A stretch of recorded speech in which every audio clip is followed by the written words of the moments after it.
Hello and welcome back to The Reluctant Gardener. Today we are making Christmas wreaths and I have never made a Christmas wreath before in my life, so I've once again drafted our head gardener Dan to train me up and show me the ropes.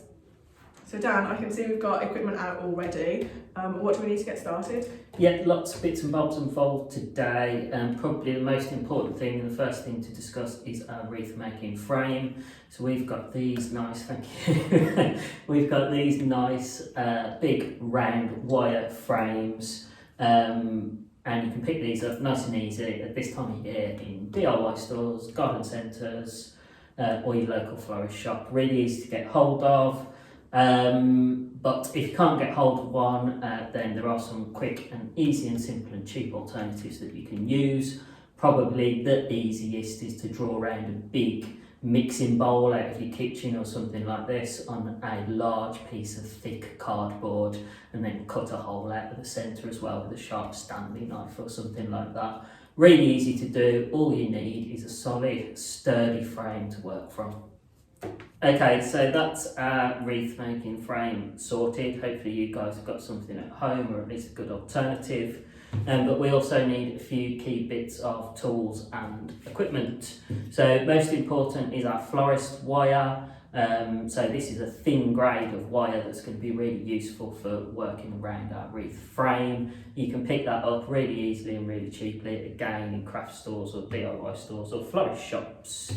To cut the wire, naturally you're going to need a good pair of wire cutters. We're going to need secateurs to cut our wreath making foliage, our plant material. On more expensive pairs of secateurs, you'll notice you often have a notch at the base of the blade, and that is actually a wire cutter, so that's quite useful in this instance. But do be aware, if you've got a slightly cheaper pair or a pair that haven't got that notch at the base, you really shouldn't be cutting the florist wire with your secateurs, because you're going to get blunt really quickly, and that's really bad news for gardeners.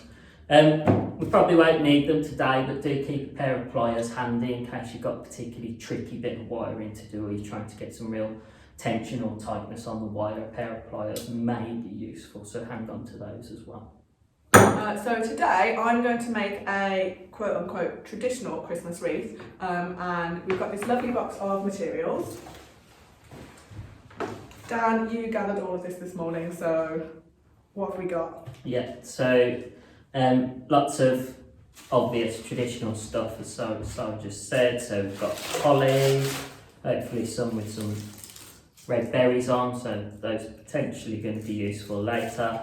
We've got some flowering ivy, which is really nice, really structural. This one's a variegated one, so it's got a bit of butter yellow in there as well. We've got two different types of conifer, so these are just sort of snipped from our hedges in our nursery area. So we've got a golden variegated one, and just a straight green one is probably Thuya or Leylandia or something like that.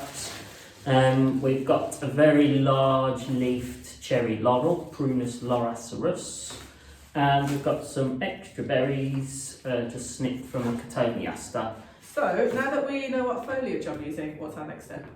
So our next step is to create our base layer on top of our wreath making frame. So in this instance we're going to keep it traditional, and we're going to use sphagnum moss. So what I want you to do is lay the moss about 1 to 2 inches thick, following the circumference of the wreath making frame, and we want to do first about 50%, and then we're going to wire that on, and then we're going to do the second half. So don't worry if you can't see mine very well, because you'll have a close-up of Sarah's while she's doing hers in a moment. So if we didn't have moss, what could we use instead? Yeah, good question. So all you really need is a solid base layer. So you can use anything. If you're using the cardboard method, so you're cutting out a cardboard ring like we mentioned earlier, which is the sort of quickest, easiest, cheapest alternative to a proper frame, then you've already got that solid base. You just need something that's going to give a little bit of resistance as you tie all of your nice pretty foliage on, but also something that you can sort of push and poke wires through when you're wiring the decorations on at the end and things like that.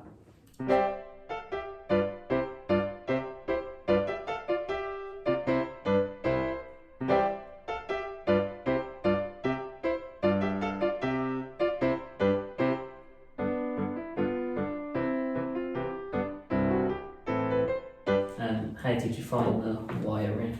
It's alright, a lot of the moss fell off as I was doing it. Yeah, so that's kind of inevitable when we're using sort of loose organic matter like moss. It's not the sort of perfect science, and it will all be a bit loose initially, but as long as we sort of retain 80 or 90% of it, that's absolutely fine, and give ourselves a base to work from. But it does mean that you need to ideally be doing this in a dirty space that you can sweep down with a dustpan and brush afterwards, because you do tend to generate a bit of debris, and you can see that's why we've got these tablecloths on here, so we can give everything a good wipe down afterwards. And how did you do the actual wiring? So presumably secured to the frame first? I did, yeah, so secured the end to the frame, and then I did like all the way around and then back up again. I did a double layer for extra security. Yeah, that's good. Okay, so that's step one complete. Hold up your frame. That's good. So now we need to apply our foliage. So why don't you get your box back? Okay, so where do I start? How do I arrange them on my frame? Okay, so once you've decided which material you're going to use, because like we mentioned earlier, we've probably got more than we need. We've probably got about twice as much as we actually need. What I want you to do is start to prepare the foliage. So snip it down into pieces that are in proportion with the size of your frame, because we don't want a tiny frame with huge pieces of foliage coming off it. So for a frame this size, we're looking for pieces of foliage that are about 6 to 8 inches long or something like that. So you can decide what you want to use later, but I'll just grab a couple of random pieces as an example, snip them all to roughly the same size. Try and select pieces of foliage that are really looking good, so avoid things that are starting to go brown and dying at the edges, or tidy those bits up. You can always snip bits out with your secateurs as you go.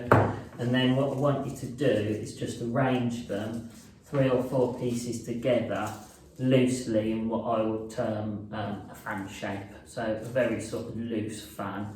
And then if you could just snip me some florist wire, a bit like we were with our moss. What we're going to do is just loosely wire those around our wreath making frame. So if I just pop this one on here as an example, so again, just think about the angle that you lay the fan on the frame. If the angle's too large, then you might be sort of creating too large a wreath, because we're going to have lots of foliage protruding outwards. So follow roughly the direction of the frame. And then again, as with the moss, just secure the end of the wire to the wire room itself, and then wrap yourself a couple of pieces of wire around the foliage and secure it to the moss, and just tie it off at the other end as well. And then we're going to repeat that process multiple times until we've completely covered our frame, and that's going to be what I would term our base layer of foliage. Most important thing to think about when you're doing this is the way in which you arrange the foliage. So what I want you to do is actually lay the next piece on what is my left hand side, and what's significant about that is it's going to be covering the cut ends of the foliage, so we never have any cut ends exposed, which is the sort of ugly end of the fan. Does that make sense? Yes, I think I've got it. Okay, let's go, and again we'll do a couple of close-ups so you can get a better idea of what we're actually doing. Right, so with yours, when I was doing that little example, I mixed the foliage together. So I used a bit of conifer and I used a bit of ivy in the same fan or the same bunch. And that's a really nice way to create a naturalistic wreath. It looks really organic with lots of different pieces of foliage and lots of different colours and textures sort of jostling together. But with mine, I'm going to try something slightly different, and I'm going to lay the foliage alternately. So I'm going to use a bunch of bay, and then I'm going to use a bunch of rosemary, and then I'm going to use a bunch of bay, etc, etc, etc. And that's going to give us a slightly more stylised wreath with a little bit more symmetry involved. Okay,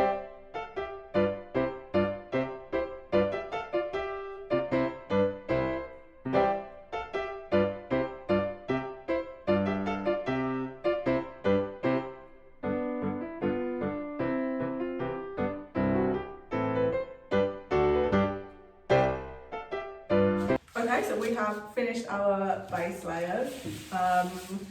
Mine kind of got away from me a little bit. It's quite a bit bigger than yours. Took a long time.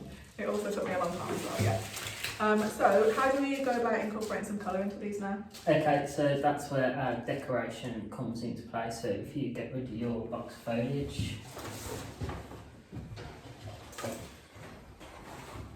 let's have a look at what we've collected here in the garden or saved. So a bit like with our foliage, we're not going to use everything, but we've grabbed lots of examples so you guys at home can see different kinds of things that you can use as well.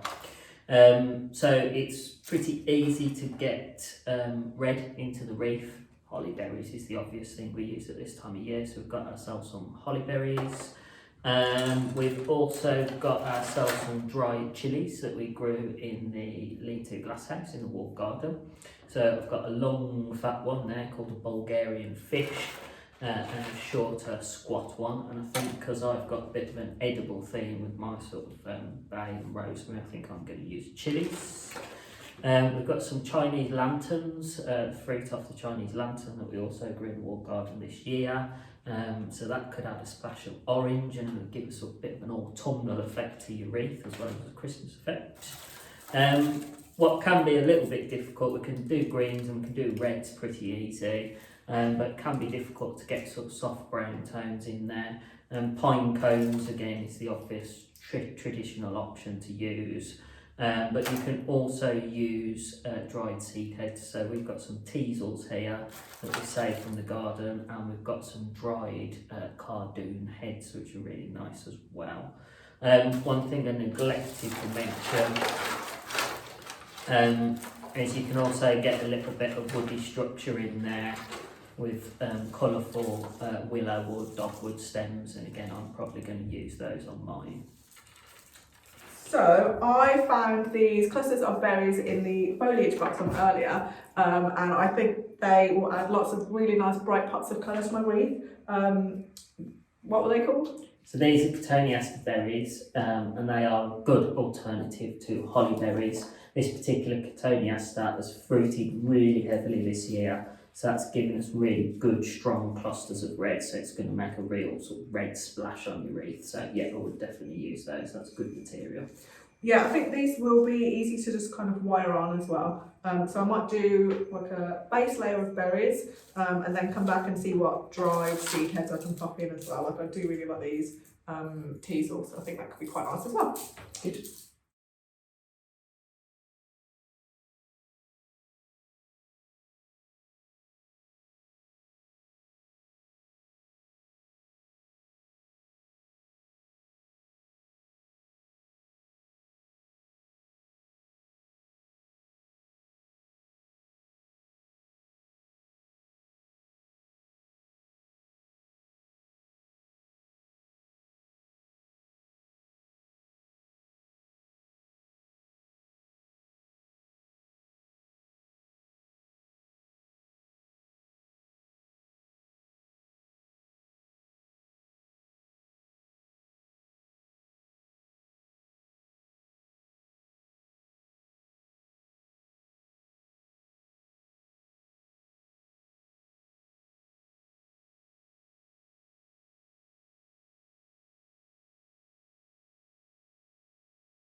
So I finished my wreath and Dan has hung it on the front door for me. I'm really happy with how it turned out, and hopefully it will last all through the Christmas period so you can pop down and see it for yourself. Our next episode of The Reluctant Gardener is going to be garden question time with me. I'm going to answer all of your garden questions myself, but don't worry, Dan, our head gardener, will be here on hand to correct all of my mistakes. If you have any questions for us, do just email us or pop them in the comments below. Merry Christmas!